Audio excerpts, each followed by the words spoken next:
Nama saya Agustina Silain dengan NIM 12S18623. Saya akan menjelaskan tugas MTSI. Yang pertama itu perbedaan predictive approach dengan agile approach. Perbedaan predictive approach dengan agile approach itu, predictive approach merupakan suatu metode manajemen proyek yang sudah lama ada. Pada metode predictive approach ini, desainnya dilakukan secara berurutan, seperti dimulai dari perancangan konsep, analisis desain, inisialisasi desain, di pembuatan sistem, testing, bahkan sampai ke implementasi. Kemudian pada agile approach ini merupakan metode yang pengembangannya dilakukan dengan menggunakan perangkat lunak seperti iteratif dan incremental model. Nah, pada agile approach ini juga pengembangan perangkat lunaknya dapat dilakukan dengan cepat berubah dengan cepat. Yang kedua itu persamaan predictive approach dengan agile approach. Persamaan predictive approach dengan agile approach itu mudah untuk dipahami dan diikuti karena setiap fase dimulai setelah fase lainnya selesai. Kemudian instruksi yang diletakkan dan alur kerja yang ringkas memudahkan pengembang untuk bekerja dalam anggaran dan jangka waktu yang ditentukan. Kemudian setiap tahap SDLC memiliki garis waktu dan hasil tertentu yang memudahkan tim untuk mengoperasikan dan memantau keseluruhan proyek. Kemudian memerlukan metodologi iteratif, evolusioner, dan incremental yang menawarkan pedoman fleksibel dan alur kerja yang mudah. Yang selanjutnya sama-sama digunakan dalam melakukan pengembangan suatu sistem. Selanjutnya, requirement dapat berubah-ubah dalam suatu waktu. Kemudian persamaan selanjutnya sama-sama melibatkan user secara aktif. Kemudian persamaan yang terakhir sama-sama bertujuan untuk memfasilitasi dan mengelola proses kerja tim untuk menyelesaikan suatu proyek. Yang ketiga itu adalah contoh metodologi SDLC yang menggunakan predictive approach dan bagaimana penerapannya. Saya mengambil contoh waterfall.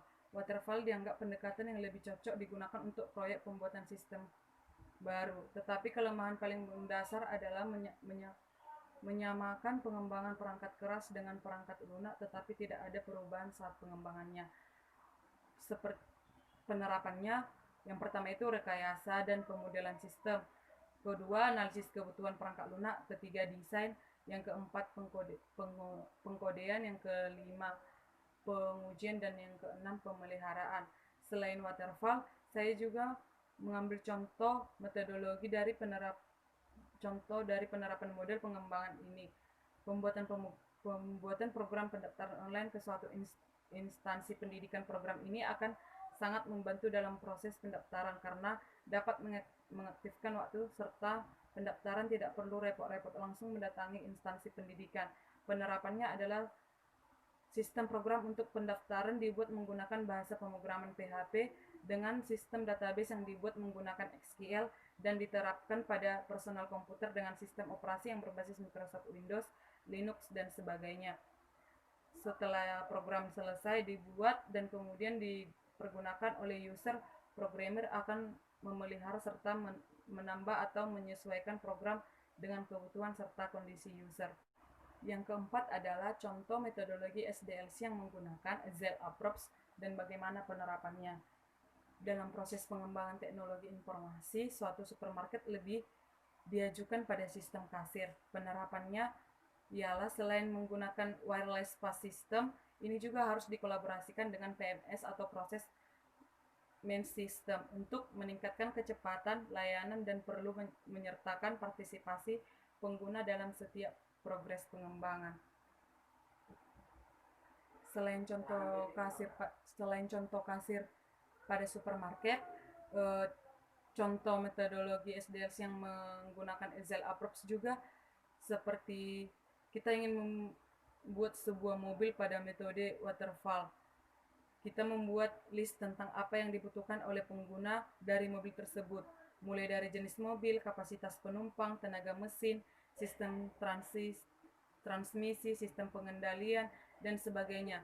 Lalu kita akan mendesain mobil secara keseluruhan, mulai dari chassis, bodi, mesin, hingga interior. Setelah keseluruhan desain diselesaikan, mungkin kita akan meminta persetujuan dari klien yang memesan mobil tersebut dan kemudian memproduksi bagian-bagiannya satu persatu. Proses perakitan pun dimulai. Kita merangkai bagian-bagian tersebut hingga menjadi sebuah unit mobil. Kita kembali mengkonsultasikan produk tersebut ke klien. Di tahap inilah sering muncul permasalahan klasik metode waterfall. Di saat klien kurang puas dengan katakanlah suatu bagian saja, misalnya bagian suspensi, kita harus membongkar atau bahkan mendesain ulang keseluruhan mobil termasuk rangka dan bodi. Yang kelima, perbedaan implementasi proyek manajemen prediktif dan agile. Prediktif proyek dibagi yang bagian predictive approach yang pertama itu proyek dibagi pada beberapa fase. Yang kedua, penerapan pada perencanaan, jadwal, deadline, dan implementasi keseluruhan sistem. Ketiga, kontrol yang ketat dalam siklus hidup proyek dengan menggunakan bantuan dokumentasi tertulis. Selain itu, perbedaannya pada prediktif implementasi project management yaitu produk diluncurkan ke pasar. Nah, pada agile, implementasi project manajemennya menggunakan Scrum, salah satu cara paling populer untuk melakukan berbagai hal dengan cara agile. Scrum Framework mendefinisikan peran, tanggung jawab, dan pertemuan yang seragam yang memberikan stabilitas kritis dalam metodologi pengembangan proyek yang dinamis. Scrum juga dikenal dengan sprint yang bergerak cepat, di mana MVP dikirimkan setiap waktu hingga 2 minggu. Demikian hasil presentasi yang bisa saya jelaskan terkait tugas MPSI. Jika ada kata-kata saya yang salah ataupun kurang berkenan, mohon dimaafkan. Akhir kata saya ucapkan